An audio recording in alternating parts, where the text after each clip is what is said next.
नमस्ते। आज मैं आपको एक अमेरिकन वैज्ञानिक के बारे में बताने वाला हूँ। वैसे तो अमेरिका में बहुत वैज्ञानिक हुए हैं, विज्ञान में उन्होंने बहुत काम किया है, लेकिन मैंने जिस अमेरिकन वैज्ञानिक को चुना है उसकी विशेषता यह है कि उन्होंने कई दिक्कतों को पार करके वो अपने मुकाम तक पहुँचे हैं। उनका नाम है जॉर्ज वाशिंगटन कार्वर। अब ये जो तीन शब्द नाम मैंने चुने हैं, ये जो कार्वर जिसे हम सरनेम कहते हैं, ये एक्चुअली उसके मालिक का सरनेम है। वाशिंगटन जिस कॉलेज में वो पढ़ाने थे वहाँ के प्रिंसिपल का नाम है, और जॉर्ज ऐसा ही किसी ने नाम दे दिया है, तो इस तरह से उसका नाम बना है। अब उसके हम बर्थ डेट देखने जाए, किस दिन किस तारीख को उनका जन्म हुआ था, तो वो भी हमें बराबर मिलता नहीं है। 1864 को वो पैदा हुए हैं, ऐसा ही रिकॉर्ड मिलता है। उनकी एग्जैक्ट बर्थ डेट किसी ने रखी नहीं है। इसका कारण ये है कि वो किसी बड़े घर में पैदा हुआ लड़का नहीं है, वो तो एक गुलाम के घर में पैदा हुआ था। ये आपको पता होगा कि अमेरिका में बहुत साल तक ये गुलामी की प्रथा चालू रही, और अफ्रीका से ब्लैक लोगों को खरीद के लाया जाता था, उनको फिर अमेरिका में बेचा जाता था, और जो भी मालिक उनको खरीदता है वो उससे काम करवा लेता था। कुछ खाने को दो, कुछ रहने की जगह दो, कुछ कपड़ा, वो इस तरह से चलता था। कुछ पगार वगैरह कुछ नहीं। तो वो पूरी फैमिली उसके लिए काम करती थी। वो जो उसने खरीदा वो तो उसके गुलाम थे ही, उसके बच्चे भी उसके गुलाम होते थे। तो इस तरह से जो प्रैक्टिस थी उस फैमिली में ये पैदा हुआ। इसकी एक छोटी बहन भी थी। माता पिता ये और बहन इकट्ठे रहते थे। उसकी माता जब तीसरी बार प्रेग्नेंट हुई तो उस वक्त एक टोली आई, और टोली ने उसके पिता को भगा के ले गए। उन दिनों ये भी चलता था, लोग यहाँ गुलामों को भगा के ले जाते हैं और अपनी तरफ काम को लगा देते हैं। और उसके बाद में वो कहाँ गए कुछ उनको पता नहीं चला। फिर ये खुद इसकी बहन, एक छोटा बच्चा जो पैदा हुआ, और माताजी, ये चार लोग खेती पे काम करके कार्वर साहब के छोटे से घर में रहते थे। लेकिन एक टोली आई, उन्होंने इन सबको उठा के ले गए, सब चारों को। अब चारों को उठा के ले जाने के बाद कार्वर बड़े अचरज में पड़े, क्या करे। तो उन्होंने ढूंढना शुरू किया। उसके लिए उन्होंने एक एजेंट को भी काम को लगाया, और बड़े मुश्किल से वो इस लड़के को ढूंढ पाए, जॉर्ज को। वो बाकी उनकी माताजी, लड़की, वो कहाँ गए वो कुछ पता नहीं लगा उनको। तो फिर ये इस बच्चे को लेके आए और उन्होंने अपने घर में रखा। कार्वर साहब की बीवी थी सूजन। तो सूजन ने इसे अपने बच्चे की तरह पाला, और ये होशियार था बच्चा। गुलाम के घर में पैदा भी हुआ तो भी होशियार था। तो सूजन मैडम को लगा कि भाई इसे पढ़ाना चाहिए, स्कूल में भेजना चाहिए, और ये तरक्की करेगा। तो वो ढूंढने लगे कि भाई कहाँ स्कूल में भेजें। तो उन्हें पता चला कि उनके गांव में या आजू बाजू गांव में ऐसी स्कूल नहीं जहाँ ब्लैक लड़के को, काले वर्ण वाले लड़के को पढ़ाया जाए।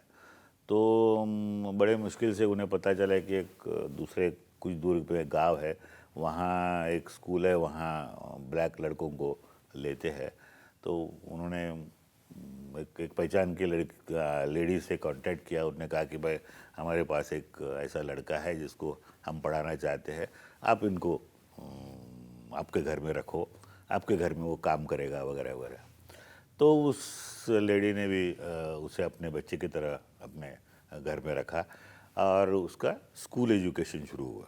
स्कूल एजुकेशन शुरू होने में देर हुई, लेकिन फिर भी शुरू हुआ। तो कुछ साल स्कूल एजुकेशन होने के बाद हायर क्लासेस में जाना था स्कूल में, तो वो वहाँ नहीं था। तो उसने बाय बाय किया उस लेडी को, फिर दूसरे हाई स्कूल में चला गया। उसमें भी दिक्कत आई, लेकिन आयोवा स्टेट में एक हाई स्कूल में उसे दाखिला मिला और वहाँ उसने हाई स्कूल किया।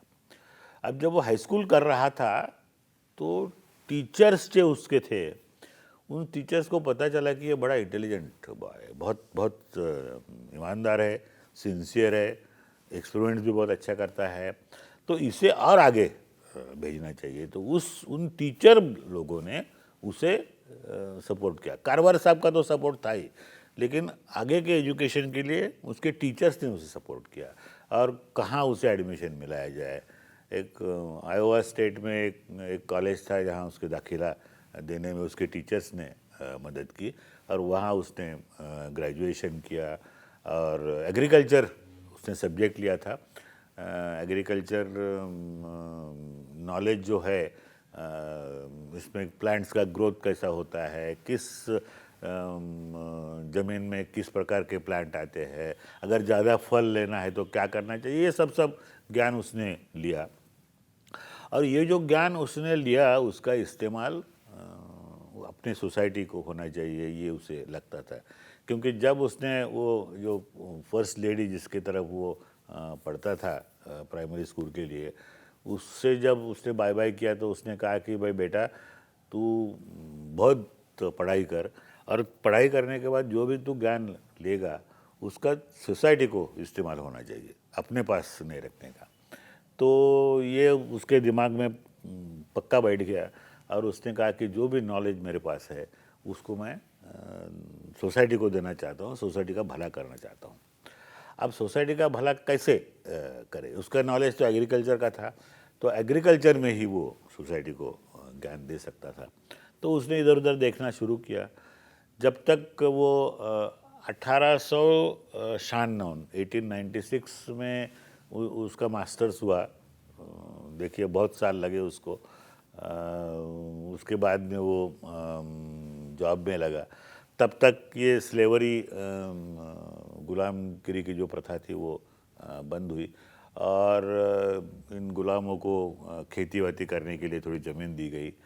फिर भी वो इतने अच्छे फार्मर नहीं थे, क्योंकि वो जो उसका जो नॉलेज होता है फार्मिंग का वो उनके पास था नहीं। और एक बात उससे पता चली कि फार्मर्स क्या करते थे, एक ज़मीन में एक ही प्रकार की फसल बार बार सालों साल लेते थे। इसकी वजह से क्या होता था कि ये जो ज़मीन है, ज़मीन की जो फर्टिलिटी है, सॉइल की फर्टिलिटी, वो कम कम होती जाती है। तो इसके लिए करना क्या पड़ता है, क्रॉप रोटेशन करना पड़ता है, अलग अलग फसलें एक ज़मीन में लेनी पड़ती है। तो ये ज्ञान उसे समाज को देना था, उनके फार्मर्स को देना था। तो एक लेक्चर दे के, एक आर्टिकल लिख के वो तो होने वाला नहीं था। तो उसने एक न्यूयॉर्क के फिलॉन्थ्रॉपिक आदमी से कुछ ग्रांट्स लिए, एक छोटी सी गाड़ी ली और गाड़ी लेके घूमता था, कॉलेज में पढ़ाना, लैब में एक्सपेरिमेंट करना, और जब भी टाइम मिले वो देहातों में जाके लोगों को बताना कि क्या करना चाहिए। तो इस तरह से उन्होंने क्या कहते हैं कि एक अवेयरनेस फार्मर्स में क्रिएट की। एक तो ये अवेयरनेस थी कि क्रॉप रोटेशन किया जाए, दूसरी अवेयरनेस ये थी कि आप ऐसे फसल उगाओ जिससे आपको दो पैसा मिलेगा। खाने के लिए तो चावल लगता है, गेहूँ लगता है, लेकिन बाकी भी क्रॉप्स ऐसे है जिससे आपको पैसा मिलेगा, क्योंकि फाइनेंशियल सिचुएशन इन लोगों की बहुत बुरी थी। तो ये भी वो एडवाइस करने लगे। इससे भी एक इम्पॉर्टेंट काम उसने किया जो मुझे बड़ा महत्व का लगता है। वो जब देहातों में जाता था, और वो भी खुद गुलामी में बड़ा है, उसे पता ही था कि भाई ये देहात के जो बच्चे हैं, और स्पेशली फार्मर्स के जो बच्चे हैं, उनको खाने में प्रोटीन्स बहुत कम है। आपको पता है, हम जब खाते हैं तो कार्बोहाइड्रेट होता है, फैटी मटेरियल होता है और प्रोटीन्स होता है, और प्रोटीन्स की बहुत ज़रूरत होती है। हम इंडियंस प्रोटीन्स की ज़रूरत दालों से पूरी करते हैं। हमारे खाने में दाल आते हैं और दालों से हम इसकी ज़रूरत पूरी करते हैं। वहाँ तो दाल वाल खाने की सिस्टम नहीं है। तो उसने क्या किया, उसने ये किया कि भाई मूंगफली में प्रोटीन बहुत अच्छा होता है। तो उन्होंने फार्मर्स को ये बताना शुरू किया कि आप बच्चों को मूंगफली दीजिए खाने के लिए। एक तो आपके खेतों में थोड़ा मूंगफली ग्रो कीजिए, आप शॉप में जाके परचेस नहीं कर पाओगे, लेकिन आप खुद मूंगफली ग्रो कीजिए और अपने बच्चों को खाने को दीजिए। वो होता क्या है कि भाई एक दिन ठीक है लिया मूंगफली खाया, लेकिन रोज़ रोज़ खाओ, बार बार खाओ तो बच्चे भी बोर हो जाते हैं। तो उसने क्या किया कि मूंगफली से अलग अलग चीज़ें बनाई। तो एक चीज़ मैं आपको बताता हूँ, वो लोग ब्रेड इस्तेमाल करते हैं, तो ब्रेड के ऊपर ब्रेड स्प्रेड लाया जाता है। कोई बटर लगाता है, कुछ अलग अलग चीज़ें मिलती है वो लगाया जाता है। तो इन्होंने मूंगफली का ब्रेड स्प्रेड बनाया और मूंगफली की चटनियाँ बनाई, अलग अलग पदार्थ बनाए। आप अगर ढूंढने जाओ कारवर ने क्या क्या बनाया मूंगफली से, तो एक बहुत बड़ी लिस्ट अपनी मिलती है आपको। और उस चीज़ों को खा के बच्चों को फिर प्रोटीन मिलने लगा। इससे बहुत बहुत सुधार उनके तबीयत में आया। ये उसका बहुत बड़ा काम है। एक तो क्रॉप रोटेशन का काम है, दूसरा मैंने बताया कि भाई कैश क्रॉप का काम है, और तीसरा प्रोटीन बच्चों को कैसे मिले इसका काम है। बहुत अच्छा काम उन्होंने किया। सोसाइटी को उसकी ज़रूरत थी उन दिनों में। अमेरिका में सभी तरफ थी, लेकिन अमेरिका में उस वक्त ज़्यादा थी, क्योंकि ये गुलाम लोग अपने पैर पे खड़े रहने की कोशिश कर रहे थे। और इसके लिए उसे बड़ा ऑनर दिया गया। प्रेसिडेंट ने उसे बुलाकर एडवाइज़र के पद पर नियुक्त किया। बहुत से यूनिवर्सिटीज़ ने उन्हें डॉक्टरेट दी, बाकी तो उनका नाम होने लगा। एक अच्छी बात ऐसी हुई कि उसका एक बड़ा एग्जीबिशन, म्यूज़ियम जैसा एग्जीबिशन, म्यूज़ियम मतलब ओपन एयर म्यूज़ियम है ये, क्लोज नहीं। जिस गांव में वो बचपन में रहता था, छोटा जब था, उसी गांव में ये बड़े एरिया में ऐसा एक एग्जीबिशन बनाया है। उस जिस घर में वो रहता था उस घर को अभी भी संभाल के रखा है। और एक छोटा सा पुतला बनाया है, बचपन में वो कैसा दिखता होगा, एक ब्लैक स्लेव का लड़का। और इस तरह से उसकी जो डेवलपमेंट हुई स्लेव चाइल्ड से एक फेमस साइंटिस्ट, उसका जो एग्रीकल्चर का काम है, रिसर्च है, क्या किया है, यह सब मालूमात देने के लिए इस एग्जीबिशन में चीज़ें रखी हुई है। एग्जीबिट ओपन एयर में रखा हुआ है। तो ये बड़ा ऑनर उसे अमेरिकन लोगों ने दिया है। तो मैंने जैसे कहा कि मैं ऐसे आदमी की कहानी बता रहा हूँ जिसमें कई दिक्कतों का सामना, मैंने तो कुछ ही बताया, आप अंदाज़ा कर सकते हो। जिस आदमी को मास्टर्स की एजुकेशन होते तक 32 इयर्स लगाने पड़े, हम 22-23 साल में मास्टर्स तक पहुंच जाते हैं। बीच बीच में कुछ साल उसके बर्बाद हुए, एडमिशन में तकलीफ हुई, कई लोगों ने ब्लैक करके उसके ऊपर हंसे भी, फिर भी उसने टोटली अपना लाइफ दुनिया के लिए, शादी उसने कभी नहीं की। और 1943 में 5 जनवरी 1943 में उनका देहांत हुआ।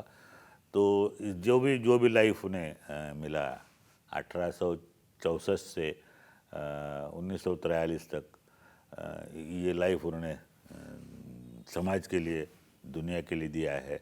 हमारे लिए एक वो बड़ा आदर्श है, और उस आदर्श को रखकर हमारे स्कूल कॉलेज के बच्चे आगे बढ़े तो अच्छा होगा, यही मेरी इच्छा है। धन्यवाद।